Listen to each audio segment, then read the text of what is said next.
الحمد لله وكفى وسلام على عباده الذين اصطفى.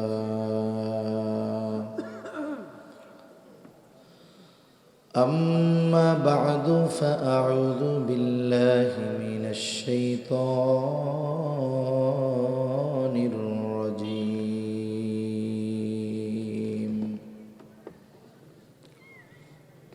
بسم الله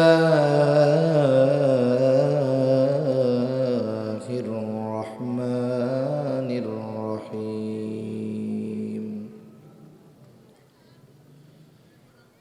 إن الله عنده علم الساعة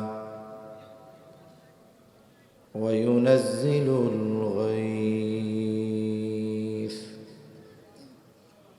ويعلم ما في الأرحام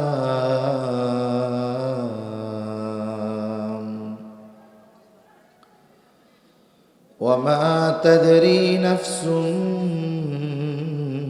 ماذا تكسب غدا وما تدري نفس بأي أرض تموت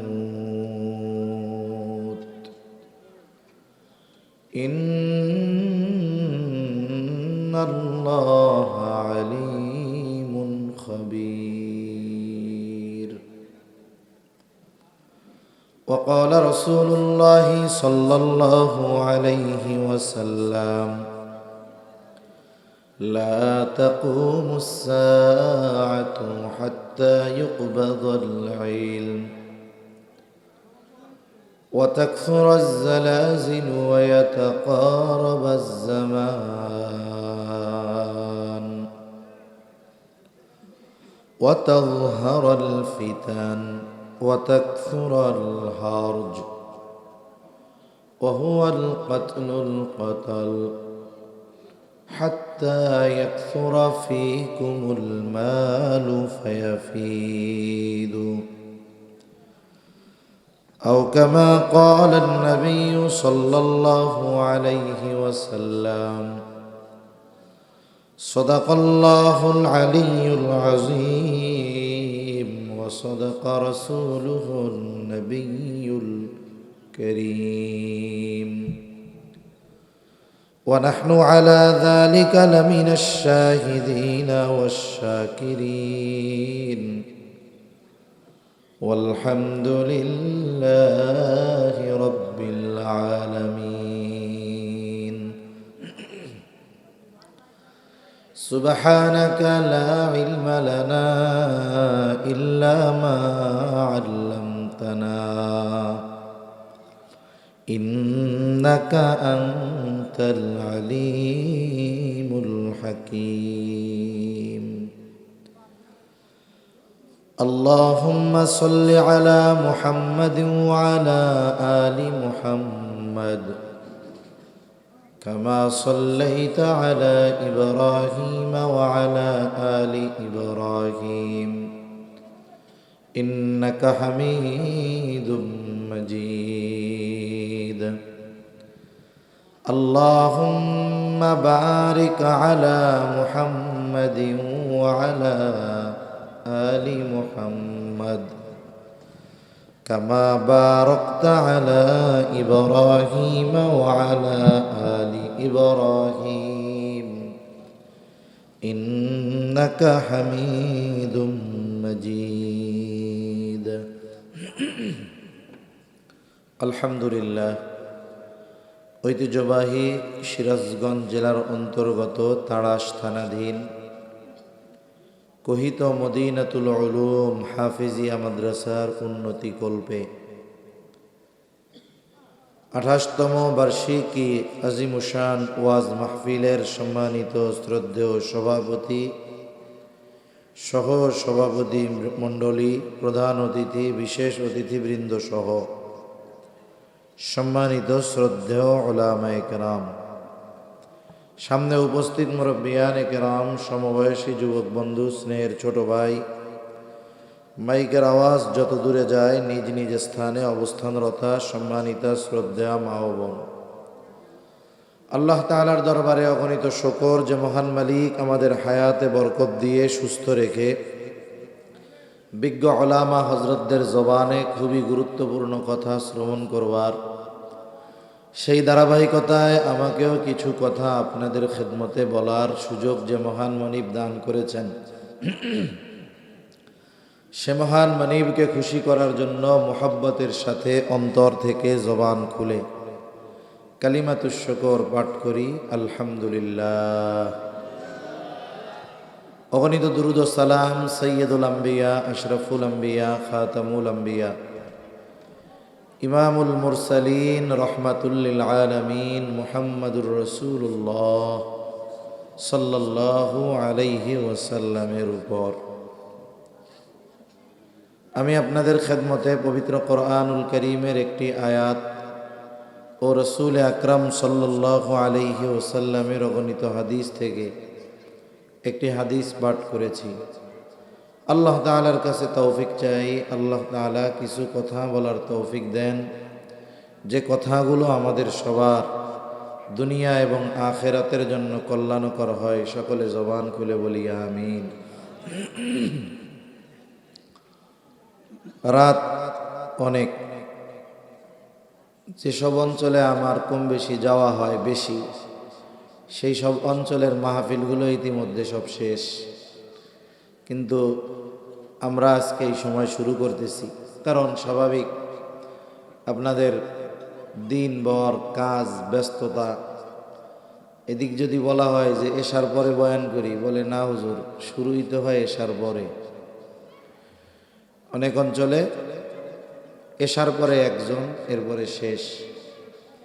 যেহেতু কর্মব্যস্ত মানুষ, আবার আগামীকালও ব্যস্ততা আছে, ফজরের নামাজ আছে না নামাজ, ফজরের নামাজ, এরপরে আগামীকালের ব্যস্ততা, বিশ্রাম নিতে হবে, বাসায় যাইতে যাইতে শেষ কইরা কয়টা বাজে, হুজুরে উঠছে চাদর চাদর জড়াইয়া কতক্ষণ করে তার ঠিক নাই।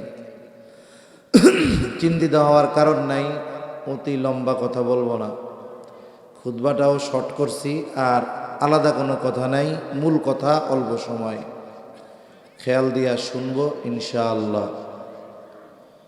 এত আস্তে কইছেন, ঘুমাইছে আপনাদের? তো তাকবীর দেন তো, নারায়ে তাকবীর, নারায়ে তাকবীর। মাশাআল্লাহ, আপনারা ভালো মানুষ, বোঝা যায়, কারণ মাহফিলের শেষে মেহমানদারি আছে, এটা তো একবারে শেষে। কত জায়গায় দেখা যায় যে মাদ্রাসার জন্য কালেকশন করতেছে, আমারে কয়েকজন বলছে তাড়াতাড়ি যান, আমি কই ওয়াজ বেশি লাগবো না, মাহফিলের জন্য মাদ্রাসার জন্য কালেকশন যদি হয় খালি দোয়া করবো, যাই অসুবিধা কি, মাদ্রাসার উপকার হোক। তা আলহামদুলিল্লাহ অনেক জায়গায় আছে কালেকশন চাইলে ওঠা শুরু করে, আবার অনেক জায়গায় আছে চিন্তা করে খিচুড়ি তো লাস্টে, দোয়ার আগে গিয়া বসমনে। কিন্তু আলহামদুলিল্লাহ আপনারা ভালো মানুষ, এটা বোঝা যায়।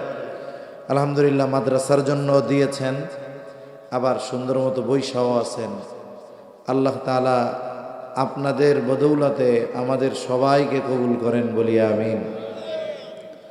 তা আমি যে আয়াতখানা আপনাদের খেদমতে তিলাওয়াত করেছি, এই আয়াতের মধ্যে আল্লাহ সুবহানাহু ওয়া তাআলা গায়েব সম্পৃক্ত 5টি বিষয়ের কথা বলেছেন। কয়টা বিষয়? 5টি বিষয়। এবং এই 5টি বিষয়কে হাদিসের মধ্যে মাফাতিহুল গায়েব, গায়েবের চাবি সমূহ বলে অভিহিত করা হয়েছে। আর এই 5 বিষয়ের ইলম, এই 5টা বিষয়ের জ্ঞান একমাত্র আল্লাহ তাআলার কাছে। আল্লাহ তাআলা কোরআনুল কারীমে আমাদের জানিয়ে দেন, ওয়া ইনদাহু মাফাতিহুল গায়ব লা ইয়ালামুহা ইল্লা হু। মাফাতিহুল গায়ব, যে আয়াত তিলাওয়াত করেছি, এই আয়াতের 5টি বিষয়। আর আল্লাহ তাআলা বলেন তার নিকটেই গায়েবের চাবি সমূহ। কার নিকটে? আরো জোরে বলেন না, কার নিকটে? আল্লাহর নিকটে। তিনি ব্যতীত এগুলো কেউ জানেন না। এই 5টি বিষয়ের মধ্যে সর্বপ্রথম বিষয় হলো কিয়ামত কখন হবে এর ইলম একমাত্র আল্লাহ তাআলার কাছে।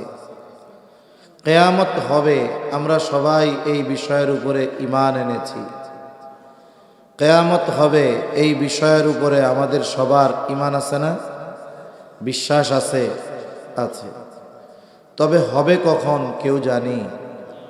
জোরে বলেন, কেউ জানি? একমাত্র জানে কে? কেন আল্লাহ জানেন? কারণ তিনি আলিমুল গায়েব। আমাদের অঞ্চলে কিছু জায়গায় কিছু ভাই আছে, এনারা নবীজিকে খুব মোহাব্বত করে, ভালোবাসে। ভালোবাসতে বাসতে নবীজির ব্যাপারে বলে, আল্লাহ যেমন আলিমুল গায়েব, নবীজিও আলিমুল গায়েব। নাউজুবিল্লাহ। আল্লাহ যেমন হাজের নাজের, নবীজিও তেমন হাজের নাজের। বলেন নাউজুবিল্লাহ। অথচ নবীজি আলিমুল গায়েব নয়। আলিমুল গায়েব নবীজি না হওয়ার কারণে নবীজির সম্মান, মর্যাদা, মাকাম কমে যায় নাই, বরং নবীজি যে আলিমুল গায়েব না এর প্রমাণ দলিল কোরআন হাদিস থেকে শত শত দেওয়া যাবে। তা কিয়ামত কখন হবে নবীজিও জানেন না, এমনকি ওহির বাহক জিবরাইল আলাইহিস সালামও জানেন না। প্রসিদ্ধ একটা হাদিস আছে, হাদিসের নাম হলো হাদিসে জিবরিল। হাদিসে জিবরিল কেন? জিবরাইল আলাইহিস সালাম মানবাকৃতিতে নবীজি সাল্লাল্লাহু আলাইহি ওয়াসাল্লামের কাছে এসেছেন সাহাবায়ে কেরামের উপস্থিতিতে। উদ্দেশ্য হলো সাহাবায়ে কেরামকে দ্বীনের মৌলিক বিষয়গুলো শিক্ষা দেওয়া। এই জন্য হাদিসটার আরেক নাম হলো উম্মুস সুন্নাহ। নবীজি সাল্লাল্লাহু আলাইহি ওয়াসাল্লামকে জিবরাইল আলাইহিস সালাম বেশ কয়েকটা প্রশ্ন করেছেন। প্রশ্ন নবীজি জবাব দিয়েছেন। যতক্ষণ না নবীজি জিবরাইল আলাইহিস সালামের পরিচয় সাহাবায়ে কেরামকে না জানিয়েছেন, ততক্ষণ পর্যন্ত সাহাবায়ে কেরাম জানতে পারে নাই, চিনতে পারে নাই মানবাকৃতিতে এই যে ব্যক্তি আসলো ইনি কে। যেই কয়েকটা প্রশ্ন করেছে এর মধ্যে একটি প্রশ্ন হলো আখবিরনি আনিস সাআহ। জিবরাইল আলাইহিস সালাম বলতেছে, আপনি আমাকে কিয়ামতের ব্যাপারে খবর দেন, কিয়ামত কখন হবে। নবীজি জবাব দেন, মাল মাসউলু আনহা বিআলামা মিনাস সাইল। এই ব্যাপারে যাকে প্রশ্ন করা হয়েছে তিনি প্রশ্নকারীর চাইতে বেশি জানেন না। তার মানে কিয়ামত কখন হবে নবীজিও জানেন না, জিবরাইল আলাইহিস সালামও জানেন না কিয়ামত কখন হবে। তবে নবীজি সাল্লাল্লাহু আলাইহি ওয়াসাল্লাম কিয়ামতের অনেক আলামতের কথা বলেছেন। এই হাদিসের মধ্যেও দুইটা আলামত আছে, আমি সেগুলোর দিকে যাব না। তবে আমি একটা হাদিস আপনাদের খেদমতে পাঠ করছি, যে হাদিসের মধ্যে নবীজি সাল্লাল্লাহু আলাইহি ওয়াসাল্লাম 6টি বিষয়ের কথা বলেছেন। কয়টা বিষয়? আরো জোরে কোন? কয়টা?